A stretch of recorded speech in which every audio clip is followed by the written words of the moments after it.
O Zohar ensina que 30 dias antes de uma crise vir para a Terra, ela sempre é anunciada. Hoje a gente vai ver como é que isso funciona exatamente. Eu sou Yair Alon e esse é o Zohar Diário.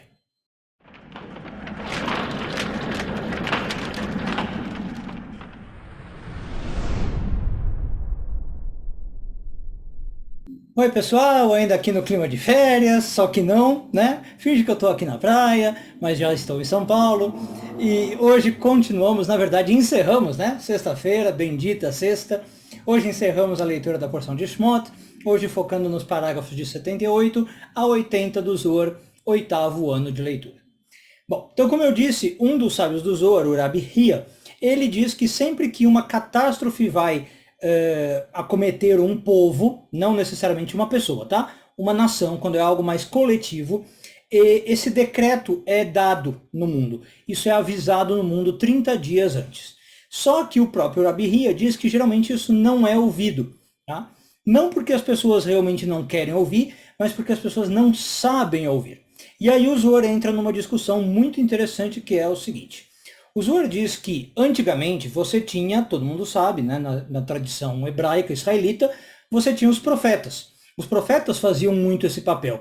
Quando precisava alertar o povo de alguma coisa, né, você tinha o profeta sendo enviado, ele dava essa mensagem, e aí sim o povo podia ouvir ou não, no sentido, ouvir as palavras do profeta e se arrepender, ou às vezes eles não ouviam.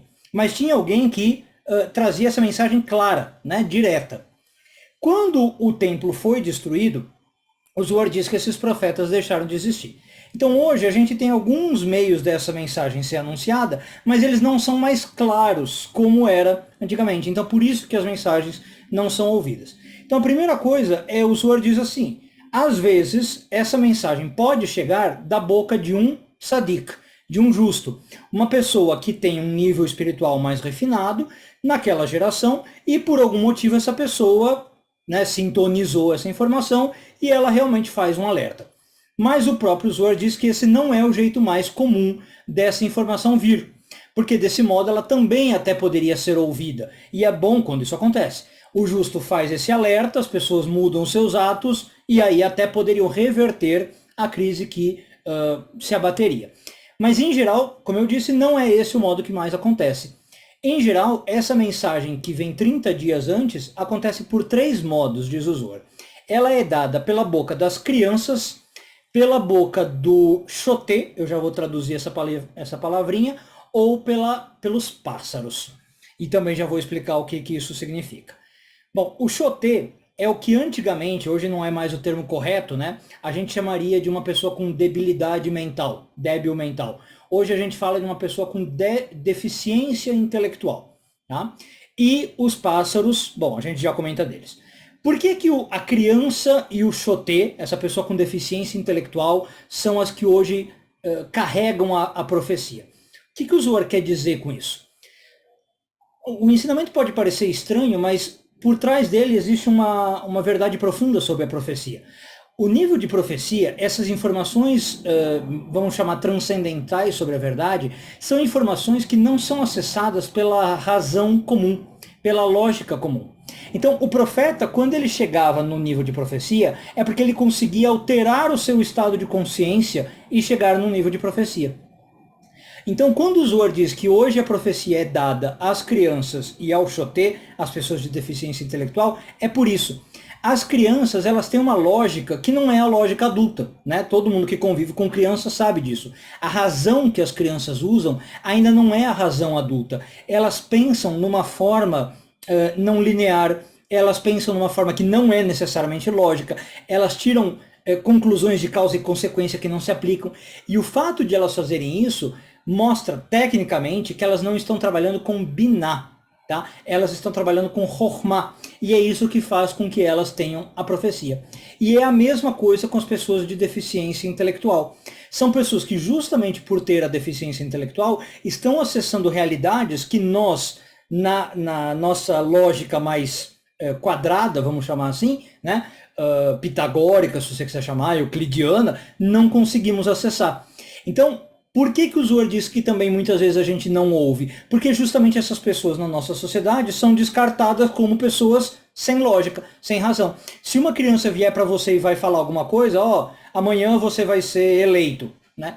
Você não vai acreditar, você vai achar que a criança está inventando, que é imaginação, né? Se um louco fala alguma coisa, se uma pessoa com deficiência intelectual fala alguma coisa, você vai falar, ah, é um louco. A gente tem essa ideia. Mas muitas vezes o louco, né, ele está trazendo uma mensagem que é muito mais verdadeira do que a pessoa que está no seu pleno arbítrio, na sua plena razão. Tudo bem? Aqui eu estou falando louco, deficiência intelectual, mas o termo é muito amplo mesmo, tá? São pessoas que não têm essa faculdade racional muito bem estabelecida.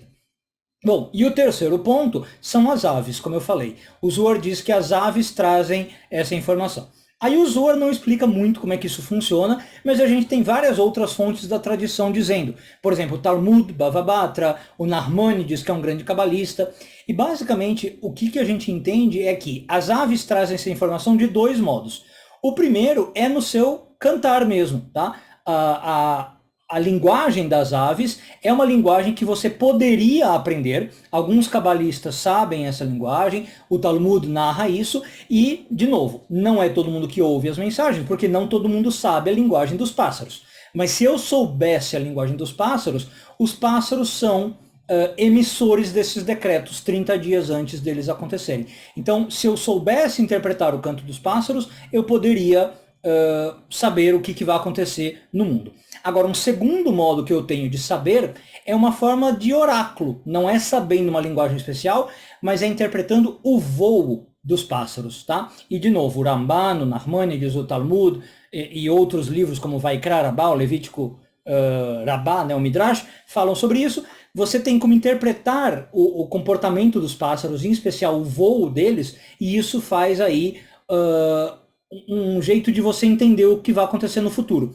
Nesse modo, esse voo dos pássaros não é diferente de você estudar algo como astrologia, como quiromancia, leitura da mão, ou como geomancia, que eu já falei aqui no Zohar, muita gente até se interessou, leitura de pedras, né, leitura de areia, enfim, você usa uma ferramenta do mundo físico para entender sinais do mundo espiritual, do mundo invisível. Tá?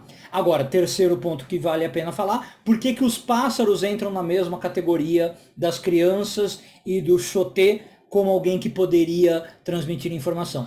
Aí o pássaro é porque ele está realmente ligado à ideia de que ele pode voar nos mundos mais elevados. Né? O pássaro ele está plainando no próprio domínio de Chokhmah.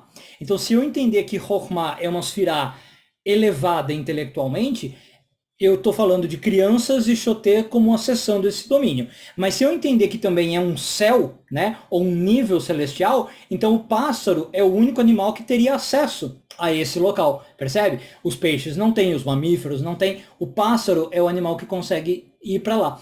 Como ele está indo para lá, ele consegue entender o que está acontecendo, ou captar as mensagens e naturalmente transmitir para o nosso mundo. Por isso, o Zohar vem com essa interpretação, né, ou esse ensinamento, de que essas três categorias de seres vivos são os que podem dar essa informação para nós, mas infelizmente não sempre a gente sabe ouvir. Um bom dia a todos, Shabbat Shalom e tudo de bom.